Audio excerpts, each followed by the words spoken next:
Quiero comenzar agradeciendo a los miembros del Comité de Veeduría por confiar una vez más en Educa para presentar este informe y por darme a mí y distinguirme con el honor de dirigirme a este cuerpo para hablar de este informe de veeduría. También quiero agradecer a las instituciones a quienes hemos tocado la puerta para solicitar la información que nos permite desarrollar este informe, también como en las entrevistas, al Ministerio de Educación, al Ministerio de Educación Superior, Ciencia y Tecnología, al Infotep, al ADP, a las universidades públicas y privadas, a la UAS. Lastimosamente para nosotros la felicitación se la lleva solamente el Ministerio de Educación, que cumplió en tiempo y forma con la entrega de la información. Incluso debo destacar, y en usted, señor ministro, por favor transmitir el agradecimiento al compromiso de los funcionarios que aportaron la información para que este informe fuera posible, que hasta el día de ayer a las 12 de la noche nos estaban enviando últimos datos para poder justamente traer datos actualizados, que es lo que hace sentido a una asamblea de este tipo. Entonces, entendemos que otros tiempos administrativos y burocráticos pueden ser más lentos, pero exhortamos a esas organizaciones a que por favor también hagan la entrega de la información, que es justamente producto de tener luego aquí una exposición sobre qué grado de avance hay en lo que importa en temas del pacto educativo.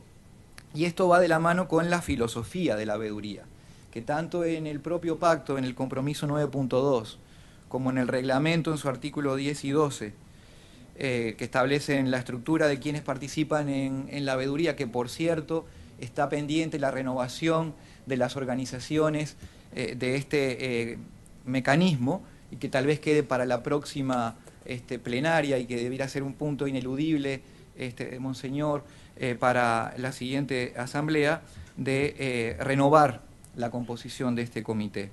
Pero la filosofía, decía, es constructiva, es de poder ver el grado de avance y de hacer correctivos en el camino para que se alcancen los resultados por todos esperados en materia de calidad de la educación. Estamos hablando del tercer informe de veeduría social del Pacto Nacional por la Reforma Educativa, a pesar que es la segunda vez que presentamos un informe, porque recuerden que el segundo informe no fue posible, producto de la ausencia del financiamiento, que recoge lo que ya de alguna manera la Comisión de Apreciación relató al comienzo de esta mañana. Debo decir también que el informe que vamos a presentar a continuación es un extracto todavía preliminar, porque sigue en proceso de construcción y elaboración, y no es el informe ideal, tampoco es el informe deseado, es el informe posible que hemos logrado con 1 millón de pesos proveniente del Consejo Económico y Social, a quien mucho agradecemos la celeridad por la llegada de esos recursos, y en 3 meses de tiempo, para un informe que está previsto hacer en 1 año, el compromiso y la dedicación de los consultores, que me permito mencionar: Pedro Espaillat, Coral Núñez, Natalie de la Cruz, Manuel Méndez y Catherine Javier en carácter de directora técnica del equipo, todos jóvenes, todos por debajo de los 30 años, un talento del cual los dominicanos deben sentirse muy orgullosos. Y el compromiso de ellos ha permitido tener hoy resultados relevantes para este cuerpo.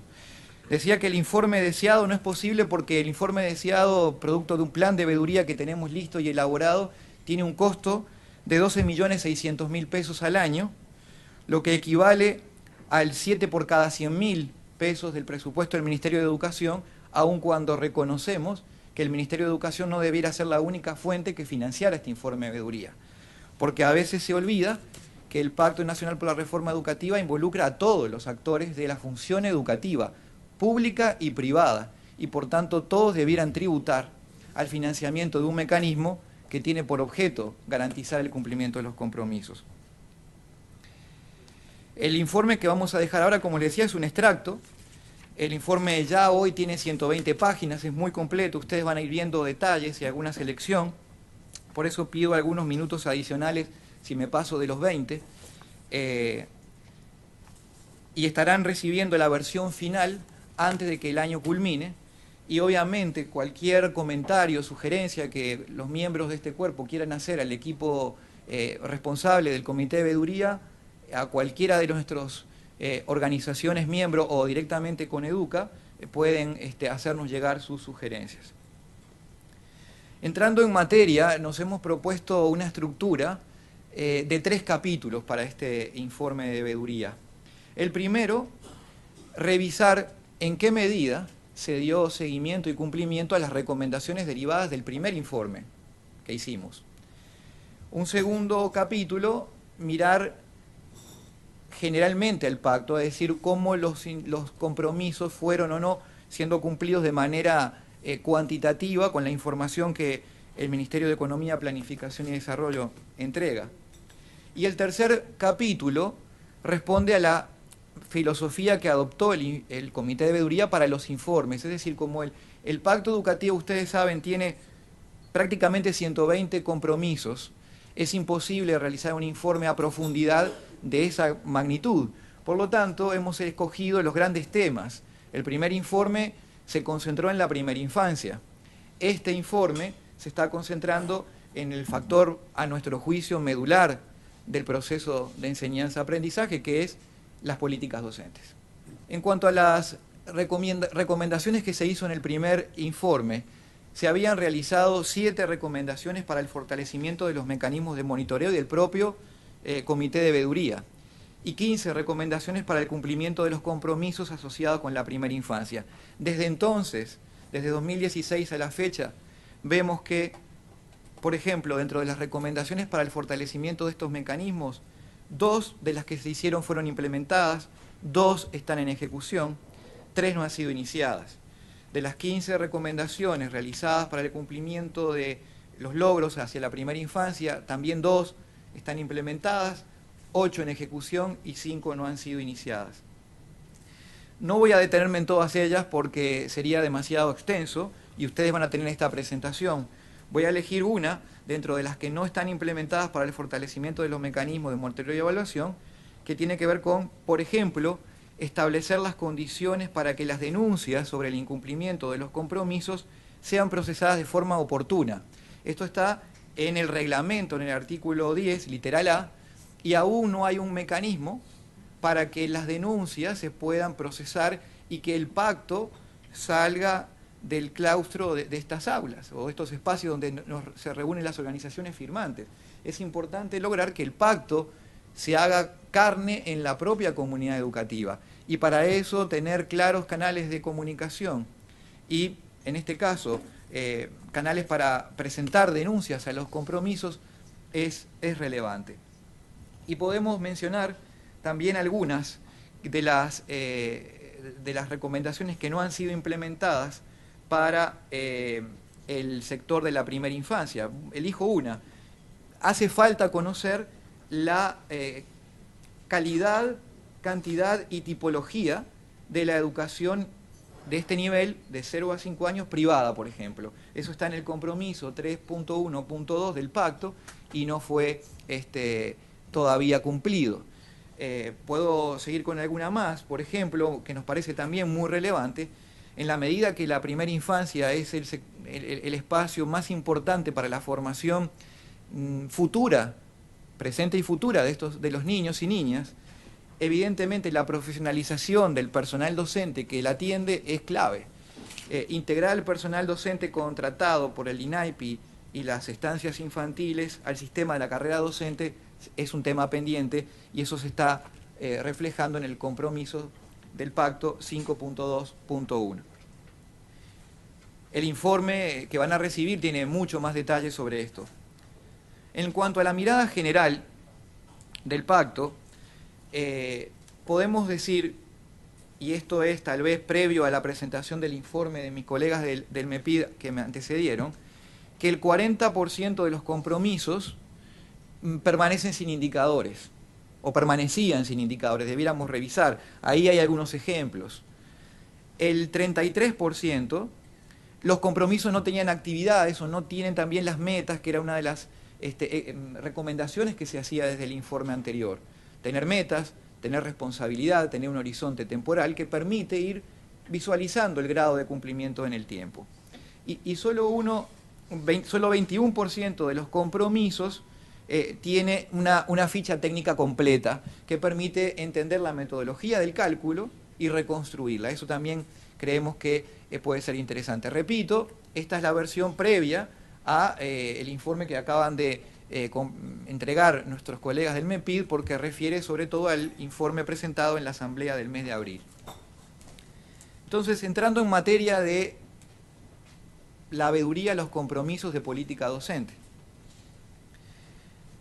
Siempre también nosotros abordamos esta veeduría en 3 niveles. Un nivel de la política educativa, que está anclada en las instituciones, llámese Pacto Nacional por la Reforma Educativa y las leyes vigentes.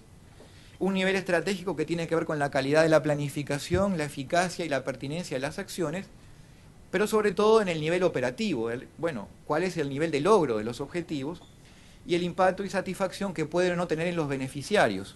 Por eso, del punto de vista metodológico, no solamente se consultaron fuentes, se procesaron bases de datos, sino que también se realizaron 10 entrevistas en profundidad a informantes calificados de la estructura del sistema y se realizaron también 4 grupos focales con docentes en servicio y con estudiantes para conocer las percepciones y poder de alguna forma darle lectura comprensiva a las frías estadísticas.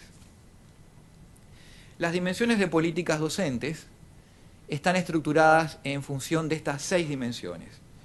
Nosotros, si reconstruimos y leemos el pacto educativo, podemos rastrear que hay 6 dimensiones que perfilan la función de las políticas docentes. Y estas son la formación inicial, los procesos de selección para iniciar en la carrera docente, los avances en materia de remuneración docente y de condiciones laborales, la formación continua, la evaluación y mejora continua y las estrategias para retener y promover en el cargo a los docentes ya en servicio.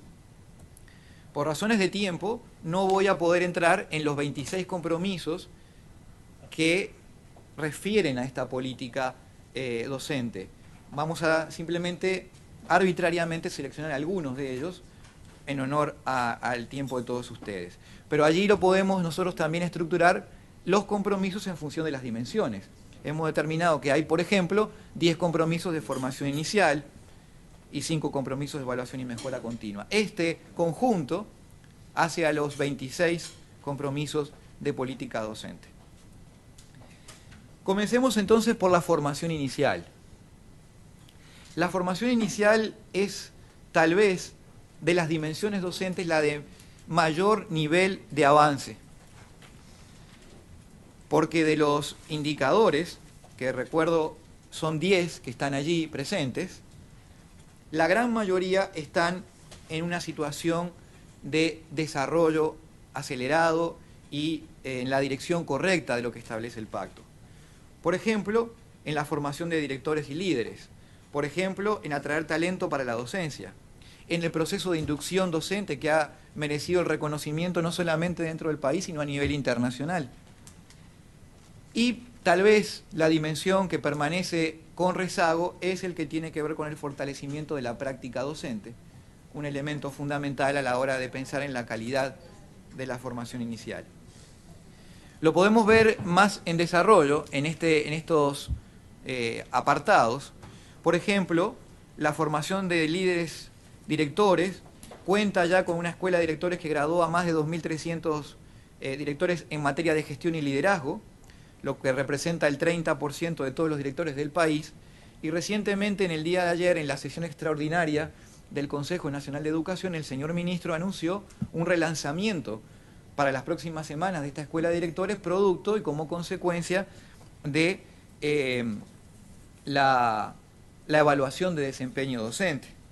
Y aprovecho a abrir un paréntesis aquí para reconocerle al Ministerio de Educación el cabal cumplimiento del compromiso 7.3, un compromiso que habla de que todas las decisiones de política educativa, por supuesto, deben estar sustentadas en investigaciones y estudios aplicados. Este cumplimiento es medular, porque todos los compromisos son iguales, pero como dice el refrán, algunos son más iguales que otros. Y este compromiso le da a la gestión del ministerio un nivel de profesionalismo que ha ido en avance, producto de otras gestiones. La formación docente actualizada, articulada con el currículo y de excelencia. Bueno, se definieron las competencias que deben tener los docentes y los componentes que han de contener los programas de formación bajo la normativa 0915 del CONICYT. Ya hay aprobados 163 planes de estudio. Hay formación doctoral de formador de formadores. ¿Qué podemos decir de atraer talento para la docencia? Se definió un programa de becas para la formación de docentes de excelencia y donde ya hay 5.000 beneficiarios. Y la inducción docente, tal vez la novedad, la innovación de esta alianza estratégica entre el INAFOCAN, el Ministerio de Educación y la Universidad de Sevilla, con el liderazgo del doctor Carlos Marcelo, ha permitido y está permitiendo desarrollar una estrategia de inducción a los docentes que es novedad en toda la región y que ha merecido una distinción de un premio a nivel internacional otorgado por la Organización de Estados Iberoamericanos. Las alianzas con instituciones internacionales, se destaca el liderazgo del ISFODOSU, la universidad pedagógica que está cumpliendo su rol, marcando la vanguardia en el desarrollo de las políticas públicas docentes y que exhortamos a las universidades públicas y privadas del país a seguir por esos caminos, porque de nada sirve las restricciones que está generando el ISFODOSU y las barreras que está elevando si los estudiantes que buscan atajos para el ingreso al sistema se van a otras ofertas de menor rigurosidad. Entonces, allí hay un compromiso también del resto del sistema universitario que hay que destacar, pero aún así hemos visto que la ADRU ha desarrollado también procesos en esta dirección, por lo tanto es un leve verde, un leve con avances, pero creemos que vale la calificación. Lo mismo para la habilitación docente, que ha sido uno de los temas que han permitido que otras profesiones universitarias se acerquen a la labor de la docencia. ¿Qué permanece con rezago en este aspecto? Bueno, el fortalecimiento de la práctica docente. A pesar de que hay una nueva normativa para promover la realización de estas prácticas y que el ISFODOSU está desarrollando una tarea ejemplar, en este caso, la investigación arrojó en carácter cualitativo que no todos los estudiantes de docencia del sistema realizan las prácticas correspondientes. Y a nuestro juicio este es un elemento central que hace la calidad de la formación docente. No hay formación docente sin una práctica docente. Siempre ponemos el ejemplo de que ninguno de nosotros se dejaría intervenir quirúrgicamente por un cirujano que no hizo ninguna práctica. Y le estamos entregando los cerebros de nuestros niños a estudiantes que con muy buena voluntad pasaron los cursos, pero no desarrollaron las prácticas correspondientes en el proceso de formación.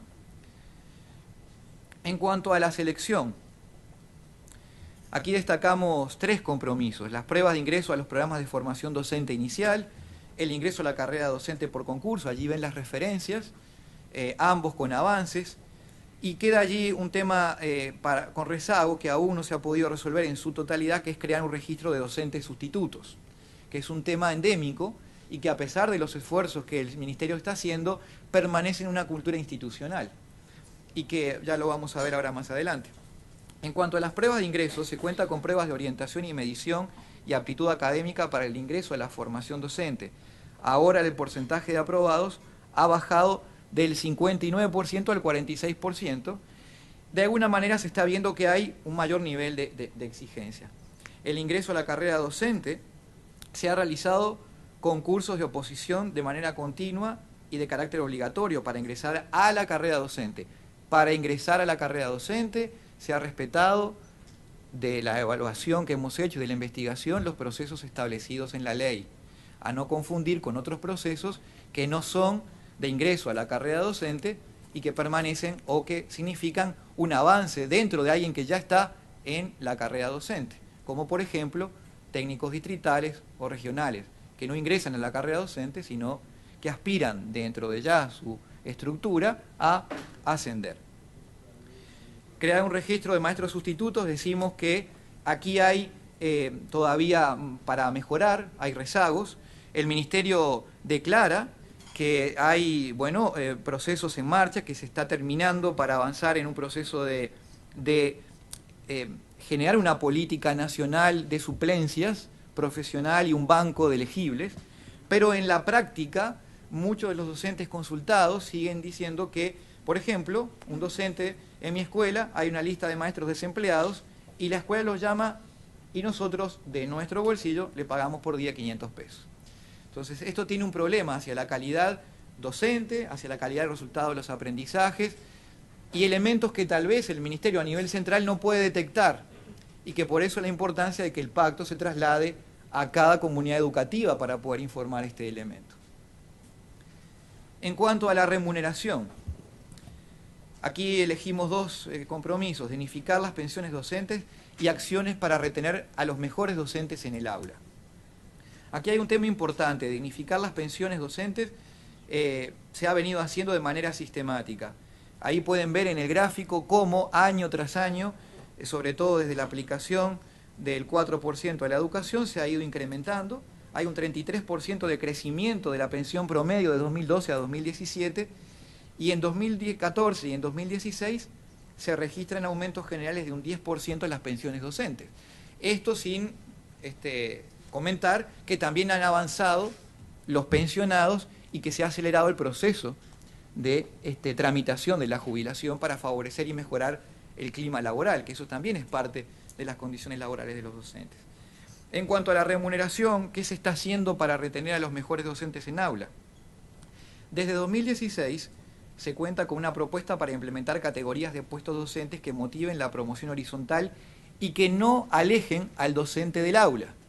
Porque la estructura tradicional es que el docente, para crecer económicamente, debía alejarse del aula, pasar de maestro de aula a director, a técnico, a regional y a director regional. Tal vez aspirar también a ministro. Entonces, ese punto se está cumpliendo en tres de las dimensiones. En la evaluación de desempeño, en los años de experiencia, en la trayectoria de desarrollo profesional, no aún así en el desempeño de sectores vulnerables y en la certificación docente. Cabe decir también que esta estructura de remuneración docente ha sido ejemplo a nivel regional como una de las mejores prácticas para equilibrar que los mejores permanezcan donde más se lo necesita, es decir, con los niños, que esa es la función fundamental de un docente. Y esto se ha traducido en mejoras significativas de salario. Miren, las barras azules oscuras demuestran el salario básico de cada uno de esos cargos, maestro de aula, director, técnico distrital y técnico regional, en el año 2011. Las celestes, o azul claro, lo mismo, pero del año 2017. Un maestro de básica en el 2017 está percibiendo una remuneración de 45.593 pesos y un técnico regional de 90.421. Ahora bien, ¿ven esos numeritos que están debajo donde dice maestro de básica, director de básica? ¿Los ven? Bueno, ese es el salario teórico que tendría cada cargo si lo único que se aplicara fuera la inflación a partir del año 2011. ¿Correcto? Entonces, es decir, si no hubiese 4%, si no se hubiesen generado las decisiones y los acuerdos entre los sindicatos y el ministerio para pagar más y mejor, cosa que todos celebramos a los docentes, el salario hoy de un maestro sería de 30.195 pesos y estaría siendo el mismo salario real que en el año 2011, mientras que hoy es 45.593. El de un técnico regional sería hoy de 44.504, cuando en realidad está siendo de 90.421. Es decir, el crecimiento es muy por encima de la inflación en términos reales, las condiciones de los maestros es ineludible, han mejorado de manera extraordinaria. Ningún otro país de la región ha hecho el esfuerzo por llevar a este nivel el crecimiento de las remuneraciones. Pero hay un dato que nos preocupa. Decíamos que la política, en términos estratégicos, procura equilibrar el ingreso del salario de un maestro en aula al que está lejos como técnico o director regional. Fíjense que en el 2011 el salario de un docente en aula representaba el 68% del salario de un técnico regional. Hoy, en 2017, representa el 48% del técnico regional. Es decir, en lugar de estar acercando la base, se está ensanchando la diferencia. Por supuesto que ambos cargos mejoran significativamente su remuneración, pero en términos relativos, la brecha, en lugar de acercarse, se está expandiendo. Y esto es una llamada de alerta porque sigue entonces ahora expandiéndose el incentivo del docente a alejarse del aula. Porque ahora, si yo me voy como docente de aula a ser técnico regional, voy a cobrar un 52% por encima del maestro de aula. Entonces, allí hay, señores de los sindicatos y ministerio, un tema para tener en cuenta para que esa brecha se pueda acercar. En cuanto a la evaluación, retroalimentación y mejora continua, aquí vemos muchos cumplimientos de compromisos en avances francos. Por ejemplo, la evaluación de desempeño docente, ejemplo a nivel regional. No hay tampoco otro caso en América Latina que tenga una evaluación de desempeño de las características que se ha realizado en República Dominicana. Hace 15 días tuvimos aquí una asamblea de Reduca, la organización que nuclea organizaciones de 15 países de la región, y cuando conocieron la evaluación de desempeño, la palabra fue envidia. Y eso no se puede perder de vista, porque es un enorme avance tener una evaluación de desempeño con las características de las que se tiene. ¿Que es mejorable? Sin duda. ¿Que se puede todavía mejorar los instrumentos? Claro. Pero el hecho de tener una evaluación de desempeño rigurosa, confiable, transparente y con bases objetivas no es menor y no debe perderse de vista. El promover la cultura del diálogo y el mutuo entendimiento, nosotros creemos que sí está en verde ese compromiso, porque el compromiso refiere a promover la cultura. Otro sería tal vez el juicio, si esa promoción de cultura de diálogo tuviera que dar frutos concretos. Tal vez allí haya que todavía priorizar el compromiso para que tenga una mayor significación. No es solamente abrir los espacios de diálogo, que no son menores otra vez. También sorprende en el contexto regional que sindicatos y ministerios se puedan reunir y juntarse a discutir temas sensibles, pero que avancen en esa discusión sería importante. Veamos entonces algunos de estos compromisos, sobre todo me voy a detener en los que tienen rezago. Vamos al cumplimiento del calendario horario escolar. Aquí hay un tema importante. De los casi 20 compromisos que tiene el pacto, solo hay uno que es de carácter irrenunciable. En la letra lo dice así. Ese compromiso, si mal no recuerdo, es el 4.2.1, pero puedo equivocarme.